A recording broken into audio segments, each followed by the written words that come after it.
Motional EMF. Motional EMF ना बाबू बहुत important topic है, बहुत ज्यादा। सवाल बहुत बार पूछा मोशनल ईएमएफ से। क्या पूछता है बाबू? व्हाट इज मोशनल ईएमएफ, या बोलेगा डिफाइन मोशनल ईएमएफ। ठीक है। उसके बाद बोलेगा क्या? Derive expression of motional EMF. सारा बात का हम चर्चा करेंगे यहाँ पर एकदम आराम आराम से, है ना? ध्यान से सुनिएगा, ठीक है? चलिए देखिए, तो सबसे पहली बात कि सर मोशनल ईएमएफ होता क्या है, पहले ये बताइए। सुनेगा, हाँ देख। जब किसी रॉड को, क्या बोले हम? जब किसी रॉड को मैग्नेटिक फील्ड में मूव कराया जाता है।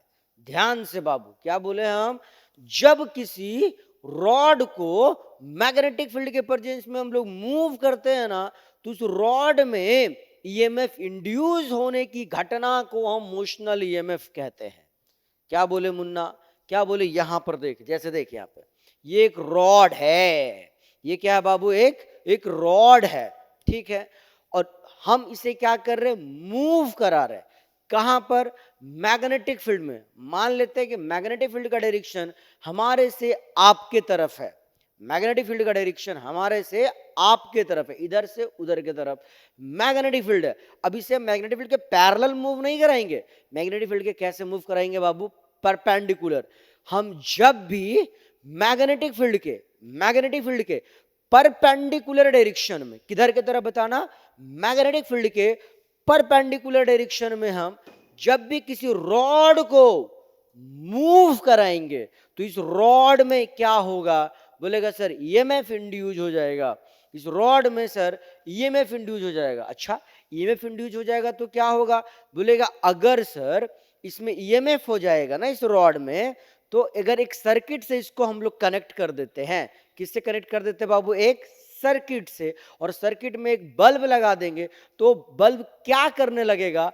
ग्लो करने लगेगा। मतलब सिंपल सी बात यह है कि जो काम बैटरी करेगा वही काम ये रॉड भी करने लगेगा, जब इस रॉड को हम कहां मूव कराएंगे? मैग्नेटिक फील्ड में। आया बात समझ में? सिंपल सी बात है बाबू। क्या सिंपल सी बात है सर? बोलेगा sir the EMF induce across the ends of a conductor. कोई भी कंडक्टर के एंड में ईएमएफ का इंड्यूस होना कब? Due to its motion. जब हम उसे क्या देते हैं? मोशन। कहां पर मोशन देते हैं मुन्ना बताना? बोलेगा सर जब हम उसे मूव कराते हैं मैग्नेटिक फील्ड में। कोई दिक्कत है? नहीं ना? चल फिर अब हम लोग क्या करेंगे? एक्सप्रेशन को डिराइव करेंगे। मोशनल ईएमएफ का फॉर्मूला क्या होता उसे देखते हैं। देखना यहां बढ़िया से, हाँ देखिए यहां पे हम सबसे पहले करेंगे क्या? एक रेल लेंगे। रेल मतलब पटरी लेंगे। PQRS अपना क्या है? पटरी है, रेल है, जिसे हम कहां रख देंगे? बोलेगा मैग्नेटिक फील्ड के प्रेजेंस में रख देंगे। ये क्या दिख रहा है आपको? डॉट डॉट डॉट वाला, बबल बबल वाला मैग्नेटिक फील्ड है। और ये क्या बता रहा है? बाहर की तरफ है। हमने क्या बोला? सबसे पहली बात एक रेल लिया, ले लिया रेल। PQRS क्या है? बोलेगा सर एक रेल है, जिसे हमने कहां ले लिया? बोलेगा मैग्नेटिक फील्ड के प्रेजेंस में ले लिया। और मैग्नेटिक फील्ड किधर की तरफ है बाबू बताना? बाहर की तरफ है। ओके। और इस रेल में एक रॉड ले लिया। ये अपना रॉड, जिसका क्या नाम दे दिया बाबू? AB। ओके।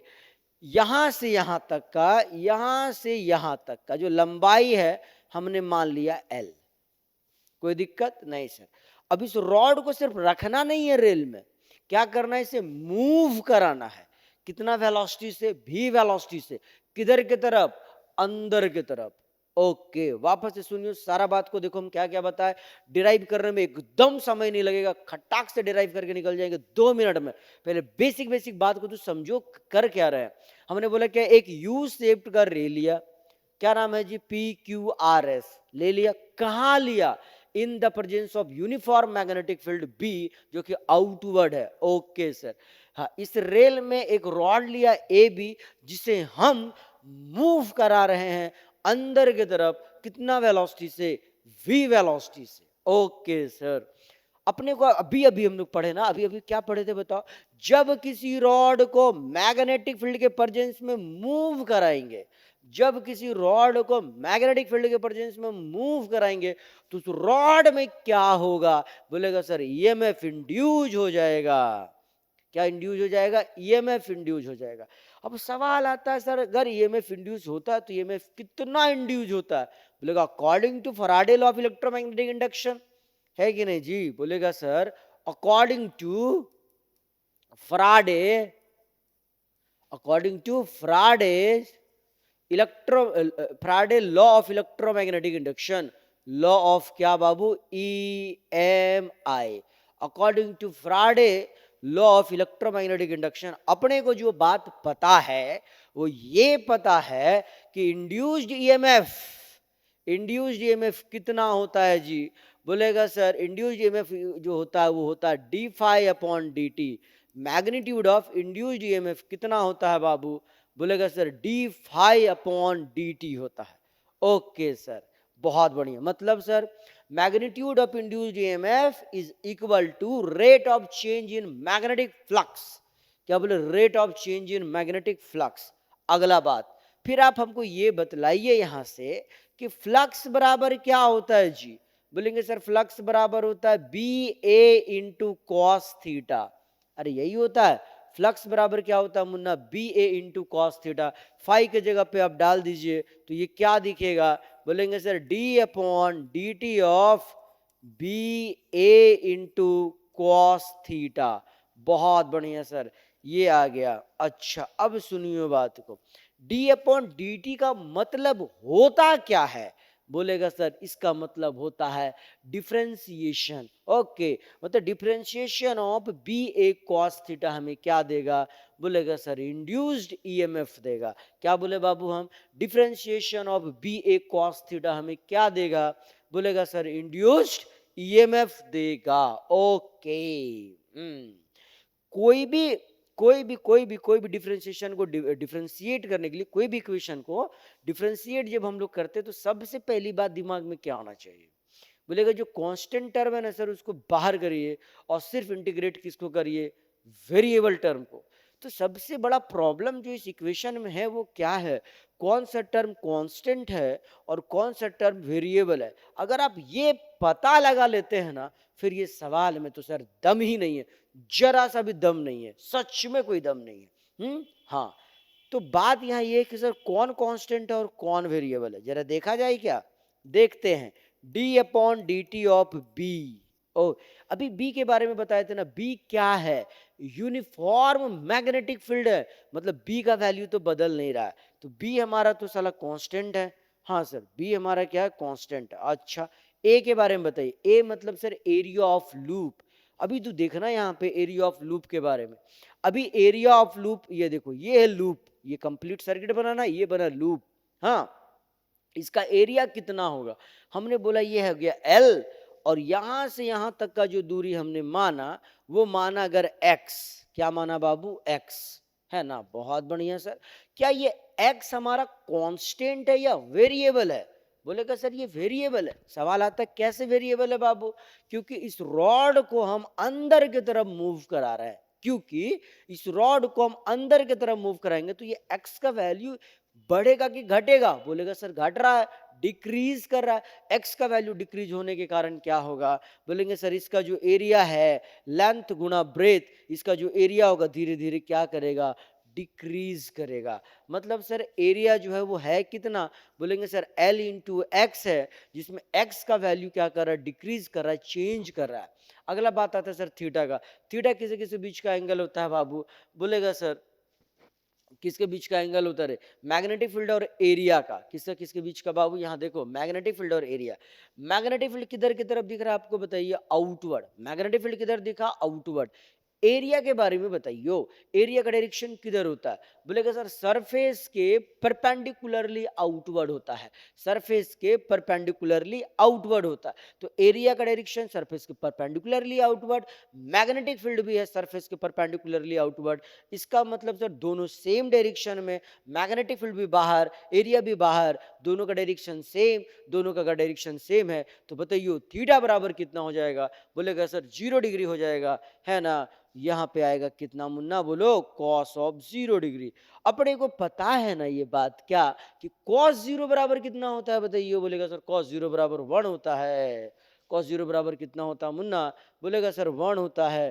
तो कॉस जीरो हो गया 1 अपना। तो बताइए यहाँ से ई बराबर क्या हो जाएगा? बी बाहर, एल बाहर है, कॉस जीरो बराबर 1। तो बचा सिंपली क्या बाबू? dx upon dt। Okay sir. अगला बात जो आप बताइए हमको, जब आप क्लास टेंथ में नहीं 11th में थे, तो वहां आपको पढ़ाया गया होगा, क्या पढ़ाया गया होगा? भी इक्वल टू क्या होता है? बोलेगा sir dx upon dt। dx upon dt बाबू, dx अपॉन dt भी बराबर क्या होता है जी? dx upon dt, dx upon ओहो dx अपॉन dt, ऐसे dx अपॉन dt। मतलब sir rate of change in position, rate of change in position को हम क्या कहते हैं? बोलेगा सर वेलोसिटी कहते हैं। Rate of change in position को क्या कहते हैं? वेलोसिटी कहते हैं। तो dx अपॉन dt को हम बोलेंगे क्या? बोलेगा सर वेलोसिटी बोलेंगे। तो ये हो गया बी एल, और dx अपॉन dt को क्या बोलेंगे मुन्ना? बोलेंगे सर वेलोसिटी बोलेंगे। यहाँ पे देखियो कुछ दिखा क्या? यस सर, मोशनल ईएमएफ का इक्वेशन आपके पास आ गया। ई बराबर क्या होता है बाबू? बोलेगा बी एल वी होता है। मोशनल ईएमएफ कितना होता है रे? बी एल भी। कोई दिक्कत? बुझाया बात है ना? तो हम लोग क्या किए बताओ? मोशनल ईएमएफ का डेरिवेशन को कर लिए। आया बात? कोई दिक्कत है क्या? सेल्फ इंडक्शन, खुद के अंदर करंट बदलाव होने से, ध्यान से, खुद के अंदर करंट के बदलाव होने से खुद के अंदर वोल्टेज पैदा होने की घटना को हम सेल्फ इंडक्शन कहते हैं। क्या बोले बाबू? वापस से सुनना। अगर किसी क्वाइल में करंट बदलता है, अगर किसी क्वाइल में करंट बदलता है और करंट बदलने की वजह से अगर वोल्टेज इंड्यूस हो जाता है, ईएमएफ इंड्यूस हो जाता है, तो इस घटना को क्या कहते हैं हम लोग? बोलेगा सर सेल्फ इंडक्शन कहते हैं। वापस से आते हैं हम यहाँ पे इस डेफिनेशन पे। देखो क्या बोलता है? The phenomena of production of induced EMF, ऐसी घटना जिस घटना से क्या हो? बोलेगा सर ईएमएफ इंड्यूस हो। ओके, प्रोड्यूस हो, वोल्टेज प्रोड्यूस हो। कहां पर वोल्टेज प्रोड्यूस हो सर? किसी भी क्वाइल में, इन ए क्वाइल। ओके, कब हो? व्हेन चेंजिंग करंट, ध्यान देगा बाबू, कैसा करंट रे? When changing current passes through it, जब किसी क्वाइल को बदलता हुआ करंट मिलता है, जब किसी क्वाइल को बदलता हुआ करंट मिलता है, तो उस क्वाइल में ईएमएफ इंड्यूस होने की घटना को हम लोग क्या कहते हैं? बोलेगा सर सेल्फ इंडक्शन कहते हैं। सिंपल सी बात ये है सर, सिंपल सी बात ये है, सेल्फ इंडक्शन किसे कहेंगे? सुनिएगा, खुद के अंदर, खुद के अंदर करंट के बदलाव होने से खुद के अंदर वोल्टेज उत्पन्न होने की घटना को हम लोग क्या कहते हैं मुन्ना? बोलेगा सर सेल्फ इंडक्शन कहते हैं, है ना? सवाल आता है सर कैसे सर? यहां देखिएगा, हाँ यहाँ पे देखो क्या है, ध्यान से समझने की कोशिश करिएगा, एक तुरंत समझ में आएगा। हाँ देखो क्या है, देखो बाबू, हाँ यहाँ पर हम लोग एक क्वाइल ले लिए हम लोग। ओके सर, और इस क्वाइल को हम लोग एक बैटरी से कनेक्ट कर दिए और एक स्विच से कनेक्ट कर दिए। मान लेते हम लोग को स्विच को कर दिए ऑन। तो जैसे हम लोग स्विच को ऑन करेंगे तो होगा क्या? बोलेगा यहाँ से करंट फ्लो होना स्टार्ट हो जाएगा। क्या होगा बाबू बताइयो? बोलेगा सर करंट फ्लो होना स्टार्ट हो जाएगा। क्या लगता है, क्या एक बैगे एक ही बार में पूरा करंट फ्लो होना स्टार्ट होगा? नहीं जी, ऐसा नहीं होता। सुनियो बात को, करंट इक्वल टू क्या होता है रे? बोलेगा सर चार्ज बाई टाइम होता है। और करंट होता क्या है जी? बोलेगा flow of electron is called current. मान लीजिए आपको हम फोर्स दिए कि आप चलना आरंभ करिए, तो ऐसा होगा क्या कि एक ही बार में मैक्सिमम स्पीड पकड़ लेंगे? ऐसा तो संभव ही नहीं है। तो ऐसा चार्ज के साथ भी संभव नहीं है कि जैसे हम लोग स्विच को ऑन किए, बैटरी उसको एक्सेलरेट करना चालू किया और चार्ज जो है एकदम एक ही बार में मैक्सिमम स्पीड पकड़ ले, ये संभव नहीं है। इसका मतलब जैसे हम लोग जब स्विच को ऑन करते हैं ना, तो उस थोड़ा देर के लिए ही सही, पर थोड़ा देर के लिए क्या होता है? करंट बदलता हुआ करंट मूव करता है, फ्लो करता है ना? बदलता हुआ करंट फ्लो करता है कब? जब करंट स्टार्ट होता है चलना, या जब हम लोग स्विच को ऑन करते हैं। आया बात समझ में? हाँ सर। इसका मतलब क्या हुआ कि इस कॉइल को क्या मिला? बोलेगा बदलता हुआ करंट मिला। इस कॉइल को क्या मिला बाबू? बोलेगा बदलता हुआ करंट मिला। अब बदलता हुआ करंट मिलने से क्या होगा सर? सुनियो बात को। बोले बदलता हुआ अगर करंट मिलेगा तो ईएमएफ इंड्यूस हो जाएगा। बदलता हुआ करंट मिलेगा तो ईएमएफ इंड्यूस हो जाएगा अकॉर्डिंग टू डेफिनेशन। पर सवाल आता है कैसे सर? ये तो बता दीजिए कैसे। ध्यान देना बाबू, अपने को Faraday law of electromagnetic induction से पता है कि इंड्यूस्ड ईएमएफ इक्वल टू क्या होता है जी? बोलेगा sir d phi upon D t होता है। ये बात तो एकदम पता होगा, सब कोई को पता होगा कि इंड्यूस्ड ईएमएफ कितना होता है रे? बोलेगा d phi upon D t होता है। बोले तो rate of change in magnetic flux जो होता है इक्वल टू क्या होता है? बोलेगा सर इंड्यूस्ड ईएमएफ होता है। अच्छा सर, और फाई के बारे में भी आपको पता होगा ना, फ्लक्स कितना होता है? B A into cos theta. बहुत बढ़िया सर। ई बराबर ये क्या हो गया? बोलेगा d upon D T of B A into cos theta. अभी सुनियो, हाँ अभी सुनना, हाँ इंड्यूस्ड ईएमएफ कब होगा? जब मैग्नेटिक फील्ड बदलेगा, जब एरिया बदलेगा, या थीटा बदलेगा। तीनों में से कोई भी बदल जाए या तीनों बदल जाए, क्या होगा? बोलेगा सर ईएमएफ इंड्यूस हो जाएगा। अब इस क्वाइल पे आते हैं, इस क्वाइल पे क्या बदल रहा होगा, थोड़ा ये हम लोग सोचते हैं। देखियो, देखो एरिया ऑफ द क्वाइल तो नहीं बदल रहा है sir, area of the cross section area of the coil तो नहीं बदल रहा होगा, है ना? ये रोटेट भी नहीं कर रहा है, इसका मतलब थीटा नहीं बदल रहा होगा। अब हम बी के ऊपर आते, बी क्या है? Magnetic field. बी क्या है? Magnetic field. कौन सा मैग्नेटिक फील्ड? वह मैग्नेटिक फील्ड जो इस क्वाइल को मिल रहा है। वापस से सुनना, हाँ ये बी क्या है? Magnetic field. कौन सा मैग्नेटिक फील्ड है बाबू? बोलेगा जो इस क्वाइल को मिल रहा है। ये क्वाइल को मैग्नेटिक फील्ड कैसे मिल रहा है? तो अपने को पता है कि कोई भी सोलेनॉइड में, किसी भी क्वाइल में जब हम लोग करंट देते हैं तो वो अपने अंदर में मैग्नेटिक फील्ड बनाता है। क्या बोले बाबू हम? किसी भी क्वाइल को जब हम लोग करंट देते हैं तो अपने अंदर वो मैग्नेटिक फील्ड बनाता है। कितना मैग्नेटिक फील्ड बनाता है रे? म्यू नॉट गुना एन गुना आई। इतना मैग्नेटिक फील्ड बनाता है वो। कितना बनाता है बाबू? बी बराबर म्यू नॉट गुना एन गुना आई। मतलब सर, मतलब ये, इसके आगे देखिएगा आप, मतलब ये कि बोलेंगे सर ईएमएफ इक्वल टू जो होगा, ईएमएफ इक्वल टू जो होगा, थोड़ा इधर मिटा देते हैं हम। ईएमएफ इक्वल टू जो होगा वो क्या दिखेगा आपको? बोलेगा sir d upon D T of क्या जी?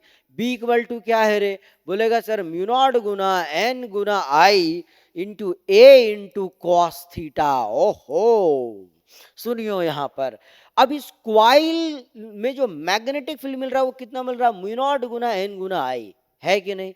है कि नहीं? और इस क्वाइल इतना मैग्नेटिक फील्ड प्रोड्यूस कर रहा है ना, और यही मैग्नेटिक फील्ड इसी को मिल रहा है।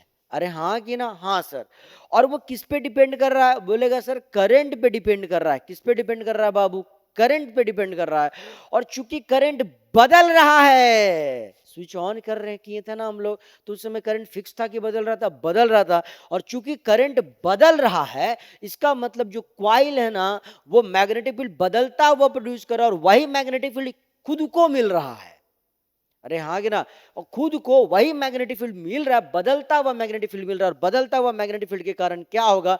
बदलता हुआ फ्लक्स बनेगा। और बदलता हुआ फ्लक्स से क्या होता है बाबू? बोलेगा सर ईएमएफ इंड्यूस होता है। वापस से देखिए हम क्या बोले, हम बोले ना बाबू ईएमएफ इक्वल टू क्या होगा रे? बोलेगा d phi upon D t, rate of change in magnetic flux. Flux बराबर क्या होता है? बोलेगा बी ए कॉस थीटा, है ना? और बी बराबर क्या होगा इस क्वाइल में? बोलेगा सर म्यू नॉट गुना एन गुना आई। और अभी अभी अभी अब बात किए थे हम कि बदलता हुआ करंट जा रहा है। अगर बदलता हुआ करंट जाएगा तो क्या होगा? बोलेगा बदलता हुआ मैग्नेटिक फील्ड बनाएगा। और बदलता हुआ मैग्नेटिक फील्ड क्या बनाएगा? बदलता हुआ फ्लक्स बनाएगा। और बदलता हुआ फ्लक्स से ईएमएफ इंड्यूज हो जाता है। बदलता हुआ फ्लक्स से क्या होता है बाबू? ईएमएफ इंड्यूज हो जाता है। तो इस प्रकार से क्या हो रहा है यहाँ पर? ईएमएफ इंड्यूज हो रहा है। आया बात समझ में? कोई दिक्कत है क्या? नहीं। अब सवाल आता है सर कि अगर ईएमएफ इंड्यूस होगा तो क्या होगा?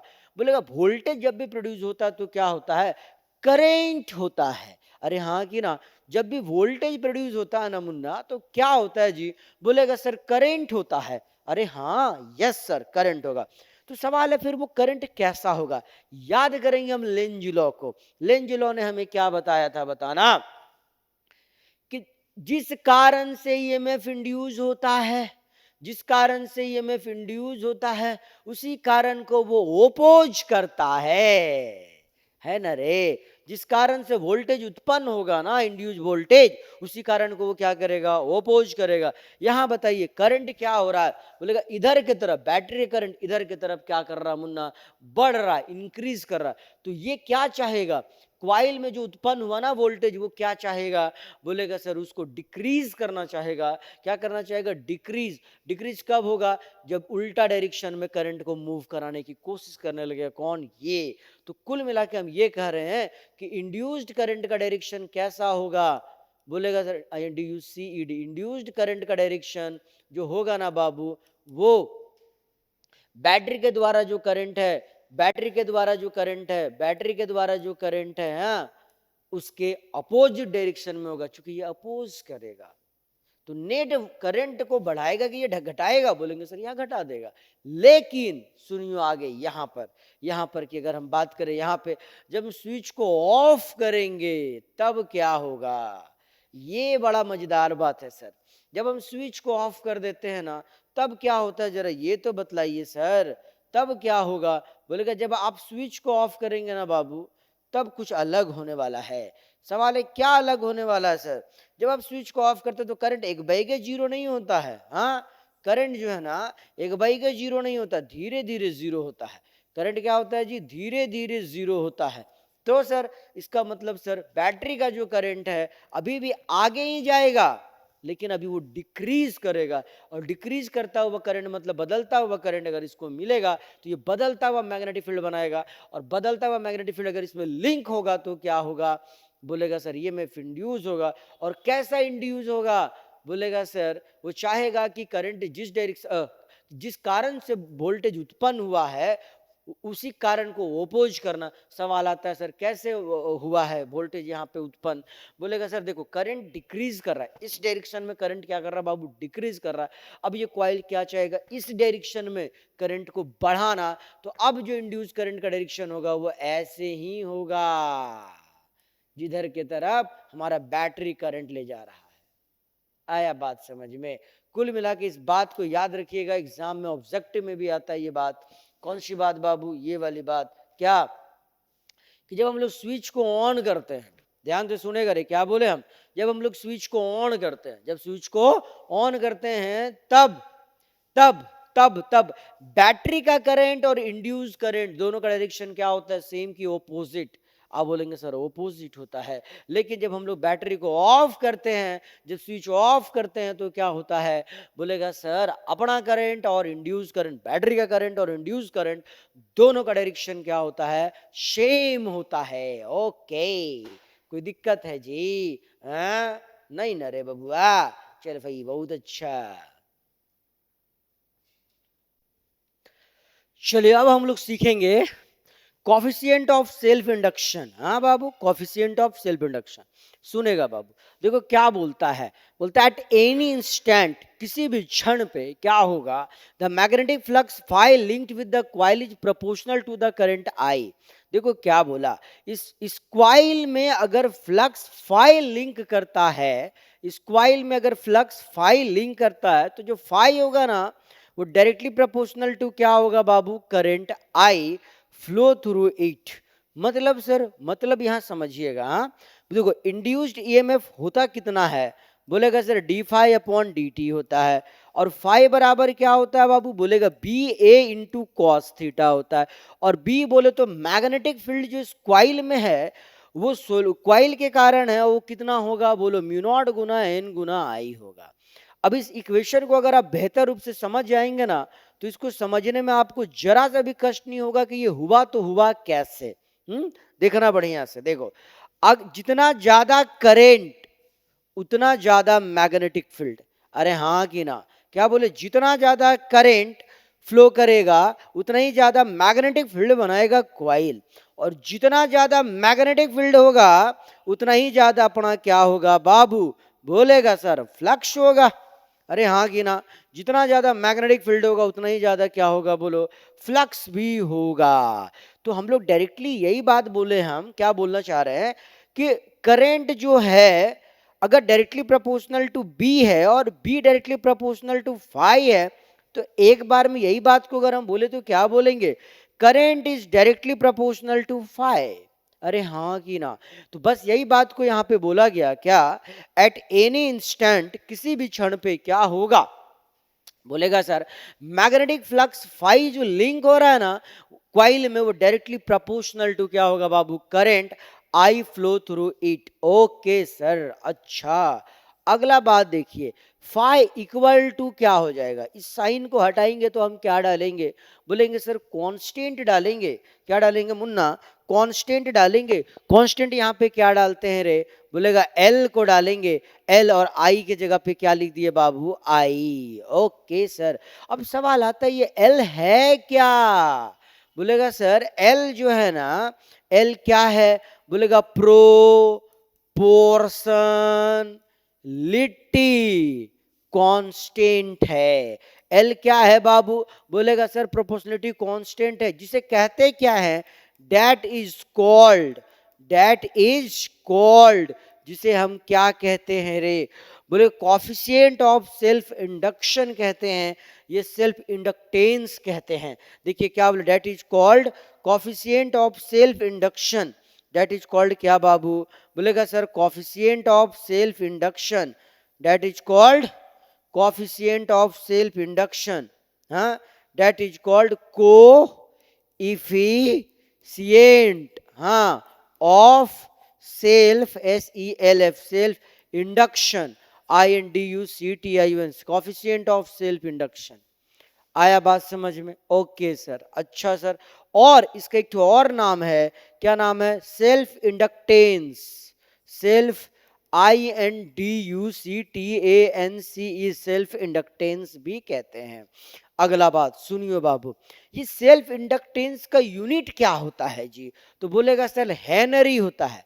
सेल्फ इंडक्टेंस का एल का यूनिट क्या होता है मुन्ना, बोलेगा सर हेनरी होता है, HENRY, हेनरी। याद क्या रखना है, सेल्फ इंडक्टेंस हो या म्यूचुअल इंडक्टेंस हो, दोनों का जो यूनिट होता है ना वो क्या होता है बोलो, हेनरी होता है ठीक है। अब आगे सुनना थोड़ा और, यहाँ इंपॉर्टेंट बात, क्या अभी अभी हम लोग पढ़े कि फाई जो होगा, फ्लक्स जो होगा वो कितना होगा, बोलेगा सर एल गुना आई होगा।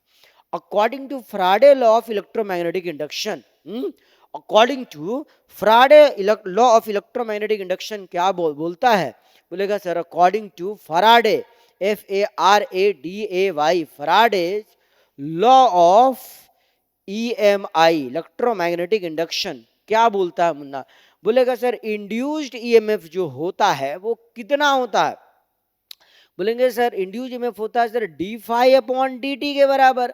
अरे हाँ कि ना, इंड्यूस्ड EMF कितना होता है रे, d phi upon D t. और अगर हम लोग इसमें लेंज लॉ को भी लगा देते हैं तो क्या बोलता है, जो EMF इंड्यूस होगा वो क्या करेगा, बोलेगा सर ओपोज करेगा। तो हम लोग यहाँ माइनस लगा देते हैं। चलिए बहुत अच्छा, आगे देखते हैं हम लोग। हाँ आगे देखियो यहाँ पे आगे क्या है, तो E बराबर क्या हो जाएगा, बोलेगा minus d upon D T of phi.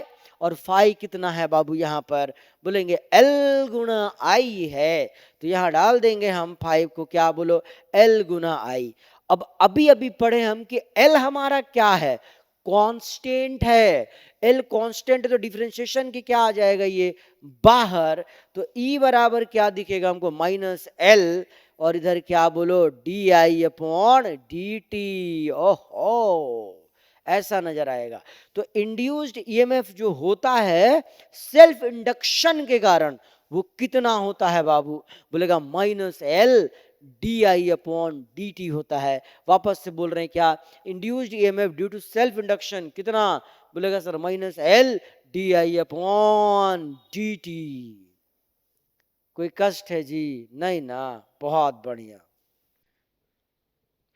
भाई। ये वाला क्वेश्चन को देख रहे हैं, ये बहुत ही इंपॉर्टेंट क्वेश्चन है जैक बोर्ड के लिए, अत्यंत ही इंपॉर्टेंट क्वेश्चन है। ये वाला क्वेश्चन ना जैक बोर्ड में इतना बार पूछा है कि एकदम घिना दिया है हैं। अगर अभी भी तुम इसको नहीं जानता तो कोई बात नहीं, यहाँ पर 5 मिनट तू हमको दे, एकदम 5 मिनट गारंटी देते तेरे को समझ में आ जाएगा एकदम बढ़िया से। हाँ चल देखना स्टार्ट करो। देखो क्या टॉपिक क्या बोलता है जी, क्वेश्चन क्या बोलता है, coefficient of self induction in long solenoid. हाँ किसी लॉन्ग सोलेनॉइड में आपको क्या चाहिए, coefficient of self induction. Coefficient of self induction मतलब सर एल का वैल्यू चाहिए। किसका वैल्यू चाहिए मुन्ना बताना, बोलेगा सर एल का वैल्यू चाहिए। जैसा कि अपने को पता है, क्या पता है रे, बोलेगा सर फ्लक्स इक्वल टू जो होता है वो कितना होता है, बोलेगा सर एल इंटू आई होता है। क्या बोले बाबू हम, फ्लक्स इक्वल टू क्या होता है, एल इंटू आई होता है। अगर हम किसी क्वाइल में करंट दे आई, अगर किसी क्वाइल में करंट दे आई है ना, तो जो इसमें फ्लक्स होगा वो कितना होगा, बोलेंगे एल इंटू क्या हो जाएगा बाबू, बोलेगा सर आई होगा। फ्लक्स इक्वल टू क्या होगा रे, एल गुना आई। अब इनमें से हमें क्या चाहिए, बोलेगा सेल्फ इंडक्टेंस चाहिए। सेल्फ इंडक्टेंस बोले तो सर एल चाहिए, तो बोले एल बराबर क्या हो जाएगा, तो बोलेगा सर 5/I हो जाएगा। ये एल जो है ना एक टर्न के लिए इतना होगा। अगर क्वाइल में एन टर्न है, क्वाइल में अगर एन टर्न है तो एन टर्न के लिए कितना होगा बाबू, बोलेगा सर ऐसे एल बराबर N5/I हो जाएगा। एल बराबर N5/I हो जाएगा। ओके सर बहुत बढ़िया। अगला बात बाबू, एल बराबर सुनियो, हाँ फाइव बराबर क्या होगा जी, बोलेगा फाइव बराबर अपने को पता है B A into cos theta होता है। फाइव बराबर क्या होता है रे, बोलेगा B A into cos theta होता है। तो हम एन के जगह पर एन लिखे, आई के जगह पर आई लिखे, और फाइव के जगह पर क्या लिखेंगे, लिखेंगे सर बी ए इंटू क्या बोलो कॉस थीटा। बहुत बढ़िया सर बहुत बढ़िया। देखो बी का मतलब सर मैग्नेटिक फील्ड, क्वाइल के अंदर में मैग्नेटिक फील्ड। और क्वाइल के अंदर में मैग्नेटिक फील्ड किसकी वजह से, बोलेगा जब भी किसी क्वाइल में करंट जाएगा तो अपने अंदर में मैग्नेटिक फील्ड बनाता है। और कितना मैग्नेटिक फील्ड बनाता है बाबू, बी बराबर म्यू नॉट गुने एन गुने I. Magnetic effect of current chapter में आपको पढ़ाया गया था। Magnetic field inside a solenoid कितना होता है, बोलेगा म्यू नॉट गुना एन गुना आई होता है। तो इस हिसाब से हम क्या करेंगे, बोलेंगे सर एन के जगह पर एन, आई के जगह पर आई, और बी के जगह पर हम बी का वैल्यू डाल देंगे। और बी कितना होता है बाबू, बोलेगा सर म्यू नॉट गुना एन गुना आई होता है। बहुत बढ़िया। फिर ए के जगह पर ए और थीटा के जगह पर 0, कॉस 0 का वैल्यू कितना बाबू 1। सवाल है कैसे, मान लीजिए ऐसे करंट फ्लो कर रहा है तो मैग्नेटिक फील्ड का डायरेक्शन ऐसे, और इसका ये देखो एरिया, क्रॉस सेक्शन एरिया का डायरेक्शन ये एरिया हुआ। हाँ तो एरिया का डायरेक्शन किधर बताओ, अंदर की तरफ। दोनों का डायरेक्शन सेम है तो थीटा बराबर कितना डिग्री होगा बाबू बोलो, बोलेगा सर 0 डिग्री होगा। ये वाला बात आ गया सर। अभी देख आई से आई क्या होगा, बोलेगा मौसी घर चल जाएगा सर, कट पिट जाएगा वो। तब क्या नजर आएगा आपको, बोलेगा एल इक्वल टू नजर आएगा सर म्यू नॉट गुना छोटा एन गुना बड़ा एन गुना ए। ये बात नजर आएगा सर, बाकी तो कट पिट गया ना, है ना। अब सवाल है छोटा एन क्या होता है, बड़ा एन क्या होता है, सुनेगा। बड़ा एन होता है नंबर ऑफ टर्न, और छोटा एन क्या होता है बाबू, बोलेगा number of turn per unit length. सुना रे, छोटा एन क्या होता है, number of turn per unit length. तो छोटा एन का वैल्यू यहाँ पे डाल दिया जाए अगर, तो क्या नजर आएगा आपको ये बताना। बोलेगा sir L equal to mu naught गुना बड़ा एन बाई एल, हाँ इंटू सर छोटा एन इंटू क्या बोलो, into into into into into into into ओ इंटू छोटा एन नहीं बड़ा एन इंटू क्या बोलो ए। कोई कष्ट है क्या, आगे n गुना n क्या होगा बाबू, बोलेगा n का स्क्वायर तो mu naught Guna n square a बटे क्या l। अभी देख यहाँ पे ना ओ एक जो ना ऑब्जेक्टिव क्वेश्चन ना बाबू बहुत बार पूछता है जी, क्या सुनेगा। अगर अगर अगर अगर अगर अगर अगर, अगर क्वाइल का जो नंबर ऑफ टर्न है वो डबल कर दिया जाए, ध्यान से सुनेगा। अगर क्वाइल का नंबर ऑफ टर्न को डबल कर दिया जाए तो इंडक्टेंस क्या हो जाएगा, बोलेगा sir inductance directly proportional to n का स्क्वायर है। मतलब सर अगर नंबर ऑफ टर्न को हम डबल करेंगे तो उसके स्क्वायर से इंडक्टेंस बढ़ेगा। तो 2 का स्क्वायर कितना हो गया मुन्ना बताना, 4। 4 टाइम से क्या करेगा, इंडक्टेंस बढ़ जाएगा। कुल मिला के हम लोग डिराइव कर लिए। ये बहुत ही इंपॉर्टेंट क्वेश्चन है, बहुत ज्यादा बाबू बहुत ज्यादा। है ना? तो इसको एकदम से भूलना नहीं, प्रैक्टिस कर लेना बहुत ज़्यादा इंपॉर्टेंट क्वेश्चन है। तो ठीक है, फिर आज हम लोग इस वीडियो में यहीं तक करेंगे, आगे देखेंगे अगला दिन। तब तक के लिए जोहार झारखंड।